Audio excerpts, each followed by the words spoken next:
Hi everybody, I'm Dan. And I'm Nicole. Welcome to Ask Dan and Nicole. Welcome. So we got a few questions this time. Yes. Also, the only announcement I really have is that we are working on the live show idea. Yeah, We still have a few details to work out, including when we're going to do it. definitely. Probably will end up, at least initially, being a once a month kind of a thing. I think so, yeah. It's just a little bit of a scheduling issue. What's best for us, what's best for you guys to catch as many of you guys as we can. I think it'll be a little bit for us to figure out where it's going to end up at. But I think, once it does end up there, maybe a couple of tweaks just to see if we have the right spot. But then it'll be something you can depend on being there once a month, and I think it's going to be a good program. Yeah, I hope We've so. had a lot of good positive feedback. Yeah, Yeah. yeah. So, Lots of good positive feedback in general, guys, but also just for us and some of the personal attacks that we've taken, and we appreciate all of those, compliments back and feedbacks to let us know that you guys appreciate what we're doing. So we just know that we should keep doing this. yeah, Yeah. yeah. Yeah.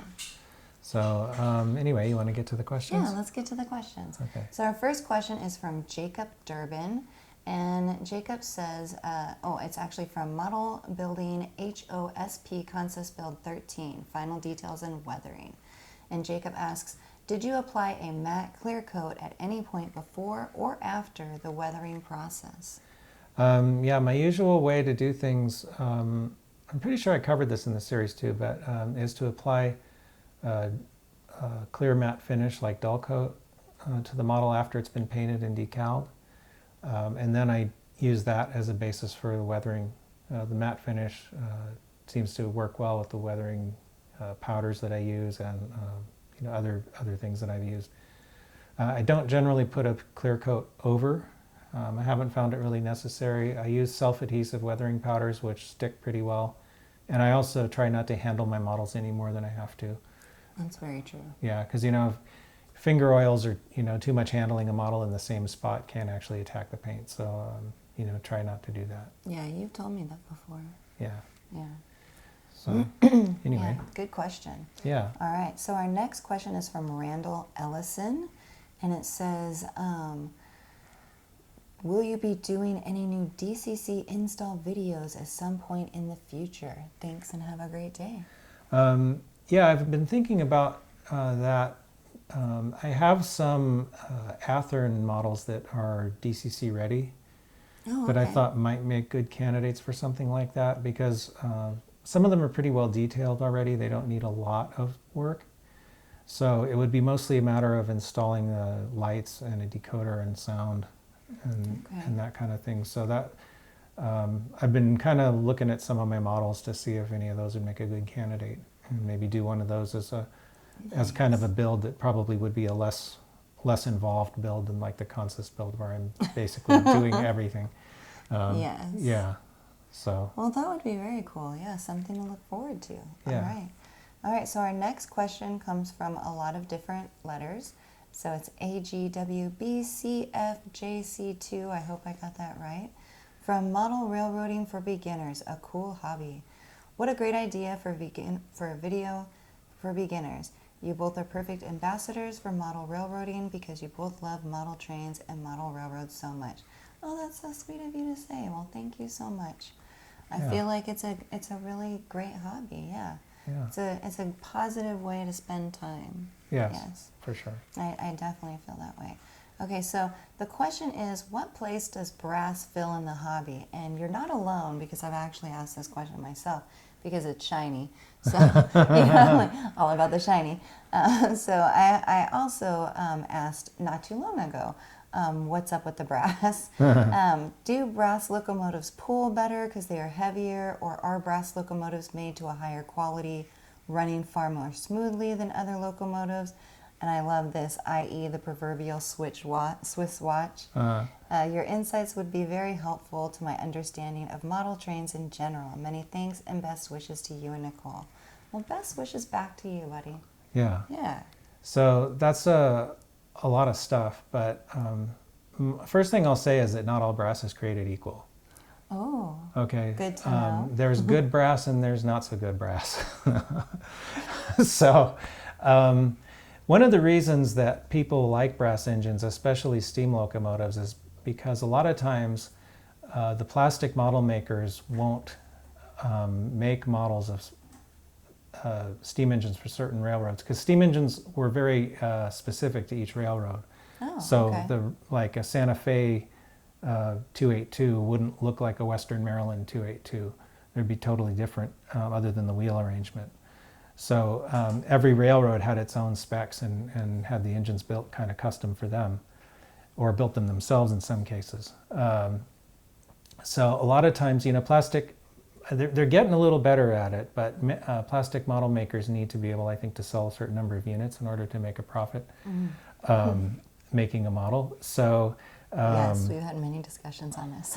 yeah, so they won't Yes. touch some of the more obscure stuff. So sometimes, I guess, I don't know if it's still true, but I guess at least for a while the economics were such that they could do small runs of brass engines and make things that you wouldn't be able to get any other way. So that's one of the reasons to buy brass, is because you want a specific, especially steam locomotives, because diesels are a little more uniform and standardized, but that you couldn't get any other way, and you really didn't. That was the only game in town, kind of. Okay. But there are, there's good and bad. There's things to look for, like with a brass steam locomotive. Having a can motor is better than having an open frame motor. A lot of the older ones had open frame motors, and they tend to pull more amps and not run as smoothly. Oh, okay. The can motors were something I think that came around maybe in the 80s starting, or I don't know exactly when, but in any case, they're like a better quality motor that doesn't pull as much current. And other things to look for, like with a steam locomotive, are sprung drivers, which means that each of the main driving wheels actually has like a suspension rather than just being rigid, because it helps it stay on the track and pull better. Oh. So those are a couple of things, like, when I look for, not that I've looked for brass steam engines for a while, but if I was going to look for a brass steam engine, I'd be looking for those kind of things in it, as a mark of higher quality engine.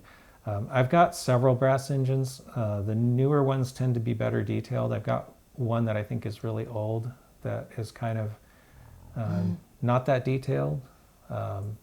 So it really varies. And then do you paint the brass, or like? I would paint my brass engines, yes. Some people just leave them brass and collect them as kind of just a thing to... Shiny object? Yeah, to put in a case. I would like to eventually get mine painted and put decoders in them and lights and all that stuff, just like I would with any other train. Okay. But So then, I'm sorry. So I was just going to say, yeah, the answer is that it's kind of all over the place. They don't necessarily perform better. At least some of them might, but some of them might not. It really depends on how they're set up. I'm also not as big of a fan of brass diesels. I think a lot of the newer plastic diesels are actually better looking. So Now, is that because you're going to paint it and make it look like that anyway? Yeah, well, sometimes if you look like at the fan detail, like a lot of the plastic diesels now have the fans on top that have the photo etched grills, and they have the fan blades inside, and it looks really nice. And some of the brass ones, if you look at them, the detail's not always as fine. And so it's the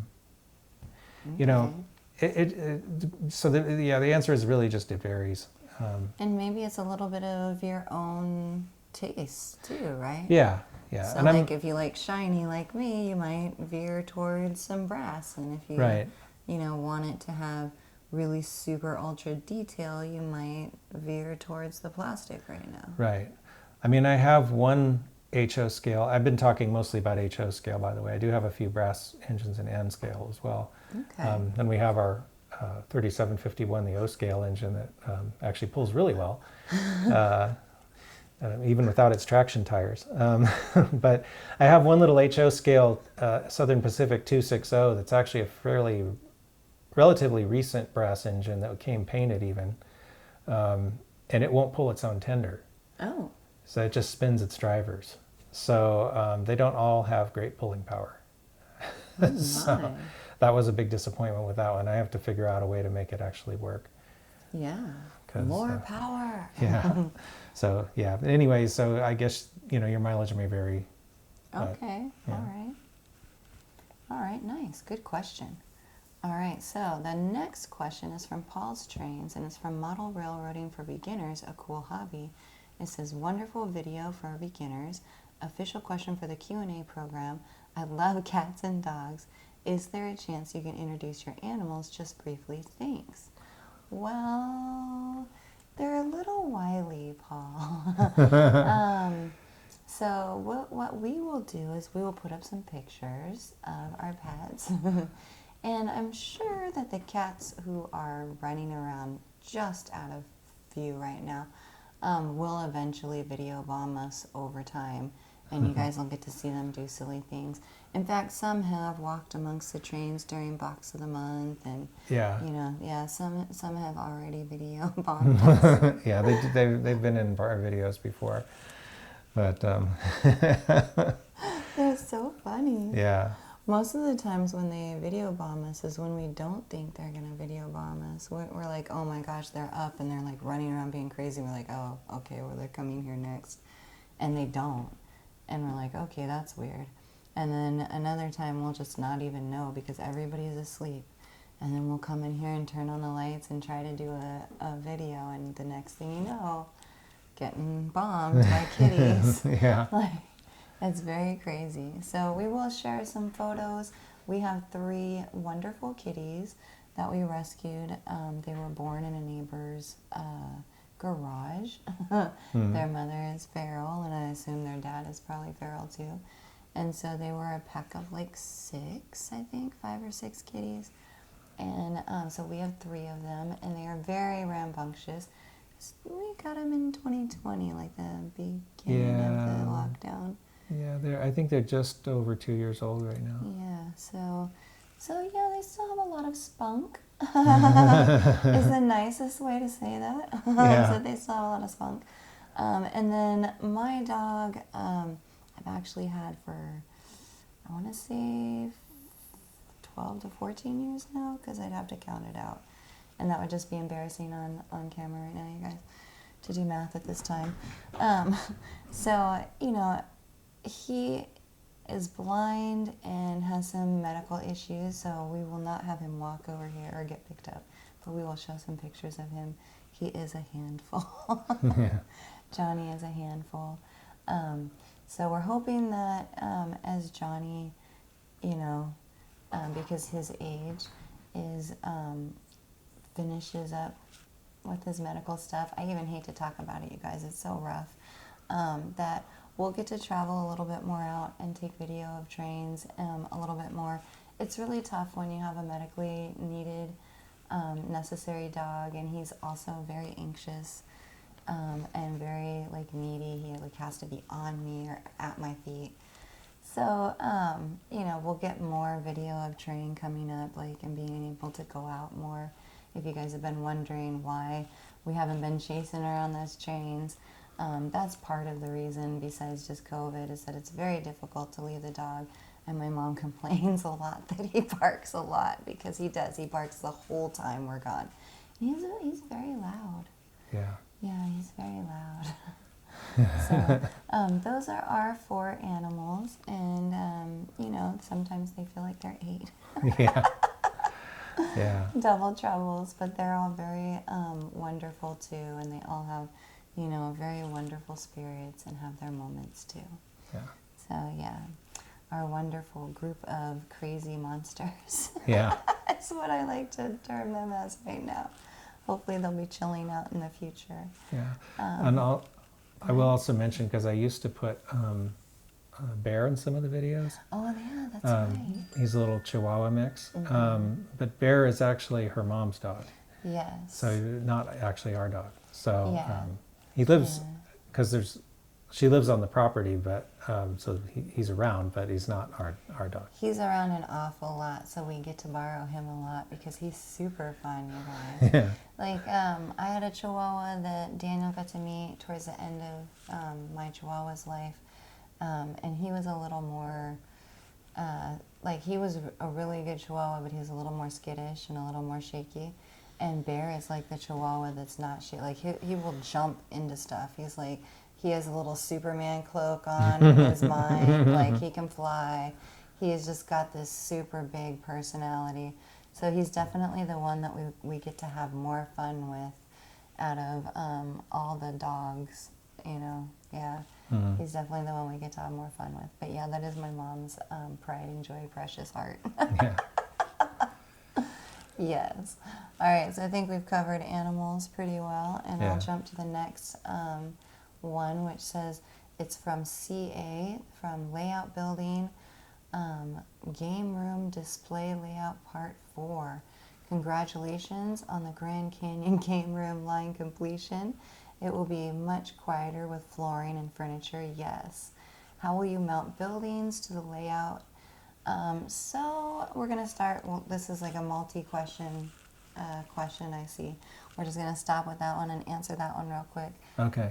So I have some ideas. Daniel, do you have ideas about buildings? I hadn't initially planned to have really any buildings. I know we talked about maybe putting some things that were sort of cosmetic bridges in the corners.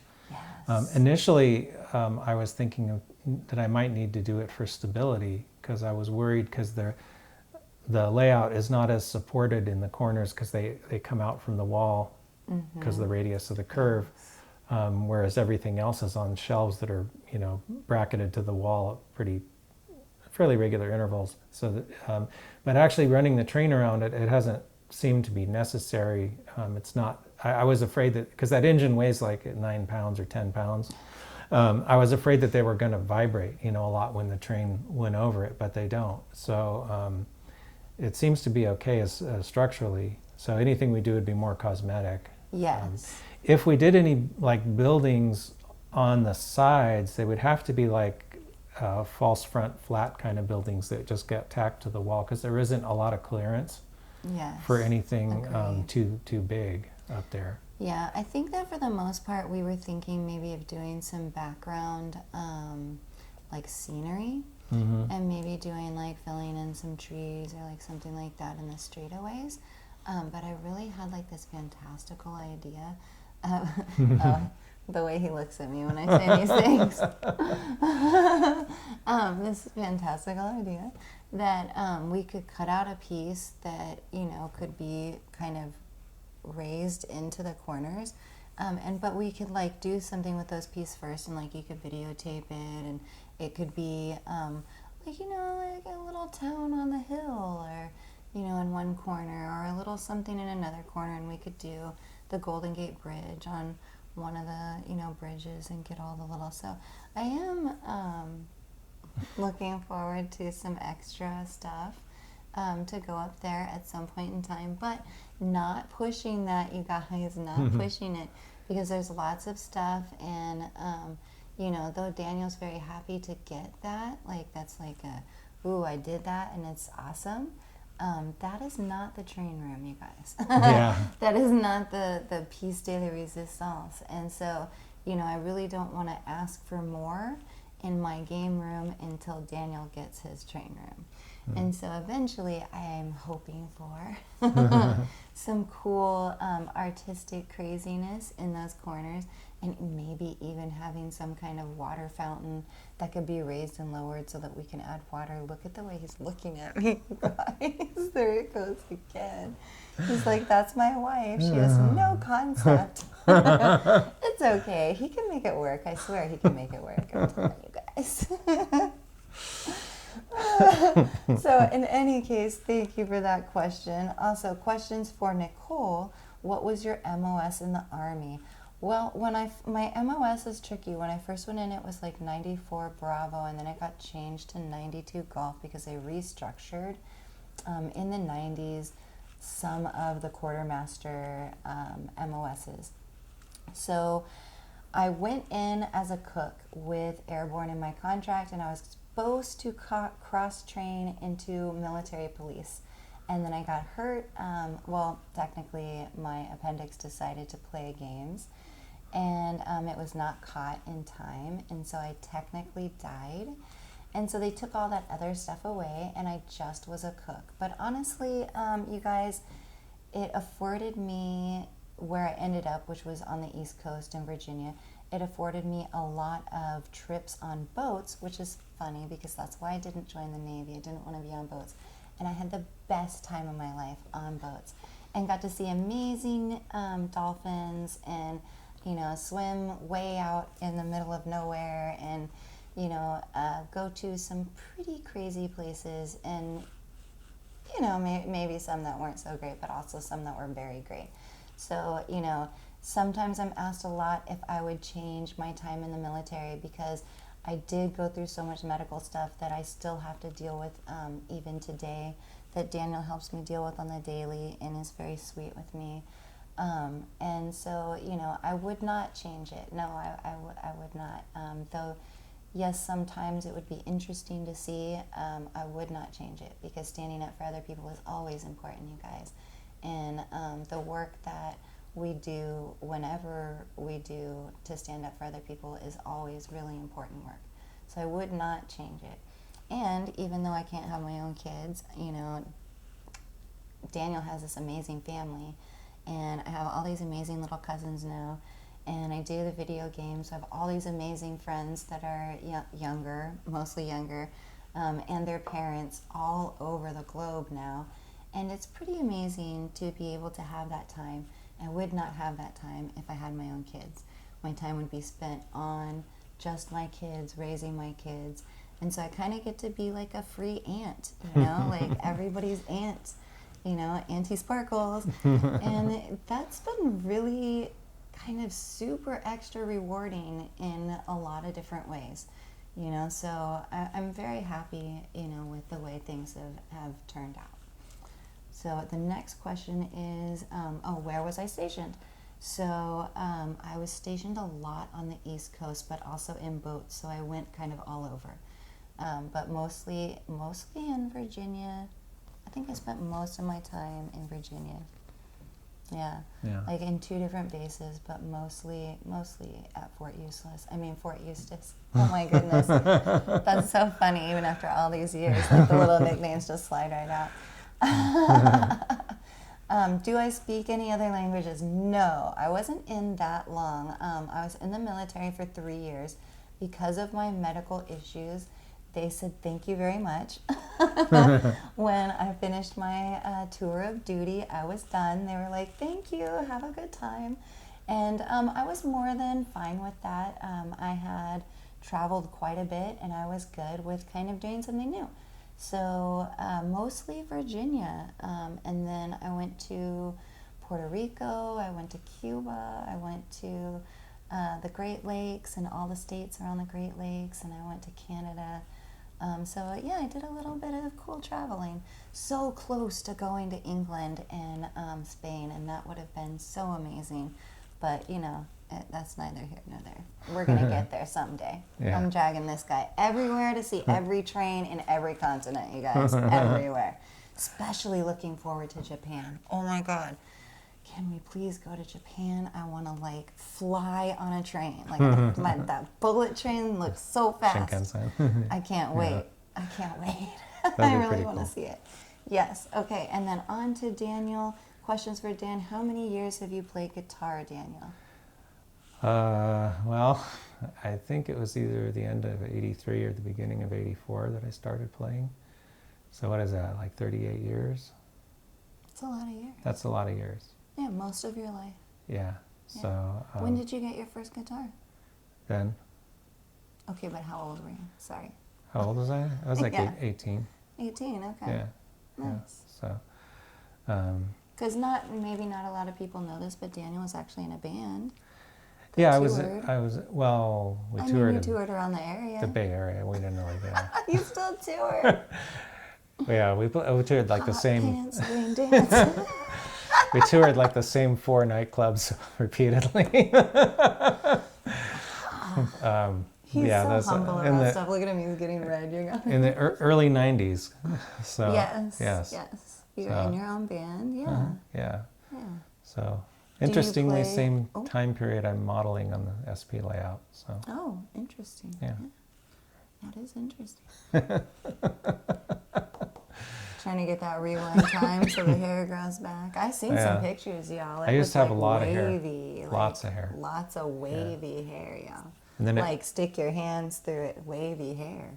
And then it got thin, and I decided I was done with it. So yeah, he does this on purpose. He does not he doesn't want to deal with it, so he does it on purpose. It's totally fine and cute, and it's fun to do this. All right, so do you play any other instruments? I did have a bass for a while, which is, I guess that counts as sort of like a guitar. But it's another instrument. It is another instrument. And when I was, I don't know, 11 or 12 years old, my dad tried to teach me how to play accordion. He was a really good accordion player. Oh, nice. Your family has so many different instruments in it. It's so unique. Yeah. My dad's side of the family, they were all musical. Maybe not my grandmother, but I think my grandfather played accordion, and my dad did. And my Uncle David plays all kinds of things. Right. What's that big thing that sits in Auntie Dina's house? The marimba. The marimba? Marimba. Say it again? Marimba. Marimba. Yeah, it's a... I love it, you guys. It's so cool. It's kind of like a xylophone, but it's got... The biggest one I've ever seen. Yeah, instead of metal keys, it's got wood keys, and you hit it with a mallet. Oh, it sounds so amazing. The resonation, it's so beautiful. Yeah. Very unique instruments. Yeah, it's really cool. Very cool. And last one is, have you done any railroad-related paintings? Not a lot. I did one long time ago. I did one for my grandmother called the parlor car, which is actually a view of like a table looking out a window that I was thinking of it as in looking from a train. Okay. And then one of my cat art pictures has a train in it, although it's not one that seems to have been very popular. But maybe I should try it again. I think you should. Yeah. You should just put out all the art that you have and that you like, and just put it all out. Yeah. And people like it, people like it. Yeah. Right? Mm-hmm. Yeah. Good questions. A lot of good questions. All right. And then last one from Schaefer Mainline. It says, from Box of the Month, June 2022, how do you do the Box of the Month? And so, maybe Schaefer is new to the channel and hasn't seen some of the newer video or the older videos where you were standing in front of the wall of boxes. Right. Right? And so it might just seem like we just grab a box and maybe there's some trains in it. But why don't you talk about how Box of the Month started? Okay. Well, before we moved into this house, I lived in a condo for many years and didn't have much room. Fortunately, there was an external storage room that I had. It was about the size of a bedroom, not a small bedroom. You think so? Like maybe a closet of a bedroom? Well, in some people's houses, it would be a closet, yeah. Anyway, I didn't have places to put all my trains, and I had a lot of trains already, and then I bought more while I was living there. I got That's the first step, honey, is admitting that you have the problem. I went to one of those office supply stores, and I got some of those white file boxes that you fold up and put together, and I started putting trains in those, and I ended up with 2 or 3 rows deep in that little tiny closet-sized room. Mm-hmm. And then when we moved down here, I kind of piled them all up against a wall, and I used to do, when I first started doing my own channel, I would stand in front of that. Right. Yeah, yes. And then they've been moved around a few times since we've been here too. That is very true. But I think it was your idea, wasn't it, to do my idea. Yeah, to start the Box of the Month. We just decided that we'd get a box and off the wall. Pick one of the boxes at random and go through it and see what was inside. Because a lot of times I don't remember. Right. Some of them were labeled and some of them were not. And sometimes they were labeled, but it wasn't really what was in there because the things had been moved around. So, right.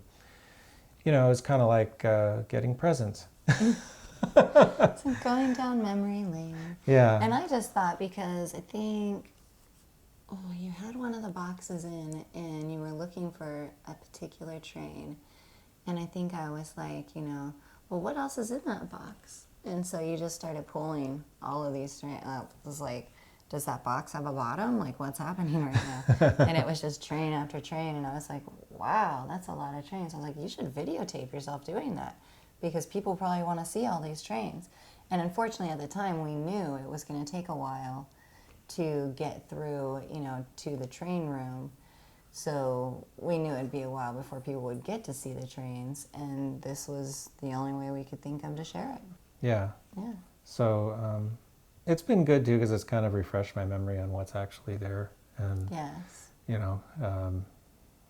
it's been kind of cool. I can kind of evaluate like which ones do if I still want them, or are there ones that I could maybe let move on. Let move on. Oh my God. You're gonna give up a train? I cannot even think about it. Well, and not the really cool ones. Not the really cool ones. No, but I have actually thought of maybe starting to maybe sell some stuff on eBay again. I used to do that. And downsize just a little bit? Downsize just a little bit. Because I have so many projects that I really probably could benefit from not having as many projects. Well, that might be true. I mean, but like, when we moved in here, goodness, I don't even know. How many, like, that's so many boxes, 12 months, and is that 3 years? 4 years? Yeah, I don't know how long we've been doing it, but it's been a while. Yeah, that's a lot of boxes we've gone through now. And I said, I think a lot of trains. I think I said earlier this year that I was thinking we were maybe getting low on boxes, and there definitely are fewer now that are not ones we've already been through. Right, harder to find boxes that don't have the tag on it. Right. Because he tags it every time, you guys, so that he knows which ones we've done before. Right. Yeah. So, yeah, we will at some point, I don't know if it'll be this year or maybe whenever, at some point we're going to run out of boxes, so we'll have to think of something else. We will. I have a lot of N scale. Those same boxes, it's like a fair number of HO scale trains fit in there, but an enormous number of N scale trains fit in one. So if we ever did that, we'd have to like break it up into like, Quite smaller a few videos. Yeah, because there's it would just take forever to go through a box of N scale stuff. 2-hour freaking video. Yeah. So I don't think we'll have to rethink that, and Yeah. Yeah. But they're fun. They're a lot of fun. And I think, as your channel grows and as you expand and as you get ahead in certain things so that you can do different projects, Box of the Month will probably go to the wayside at some point in time. And, the beginner's video will maybe take its place so that it's, every month on the the last something or whatever, Yeah. So, as the, excuse me, you guys, as the channel grows and as Daniel completes things, and you guys can even comment below and let us know what you'd like to see and where you'd like to see the channel go as well, so that, that gives Daniel other good ideas of what to showcase on different months, right? Right. Yeah. And I do think also that this layout, the little N scale layout we've been working on, and the HO layout, when I start going on that, are going to provide a lot of content. Yes. This one, I'm kind of, I need to make a cover for it because I got to keep the cats off of it before we start making scenery. Yes. So I don't want to do too much more to it because they leave it alone right now. They sit on it, but they don't bother it. They sleep on it. Yeah. I got some cute pictures. Yeah, I think our cat Benny thinks it's his bed, that I made him this big elaborate cat bed. He does. He thinks that. He does. So, but It's okay. He'll just sleep on top when the lid gets made. Yeah. It's totally fine. Yeah. But anyway, so, I think there'll be a transition to seeing more of that kind of, layout building stuff, which I think could be cool. It's like, let's, put scenery in this little area right now or something, and do stuff like that. And I think that could be Let's kind make of it interesting. good. Let's build a house. Let's build a building. Let's Right. whatever. Yeah. Right. Yeah. I'm excited. Yeah. I'm excited for future stuff to come. Yeah. Yeah. All right. That was our last one. We Okay. are done. Well, good. That was a good set of questions this time. Yeah. We really appreciate them, and keep them coming Yeah. so we can do more of these shows. Definitely. Yeah.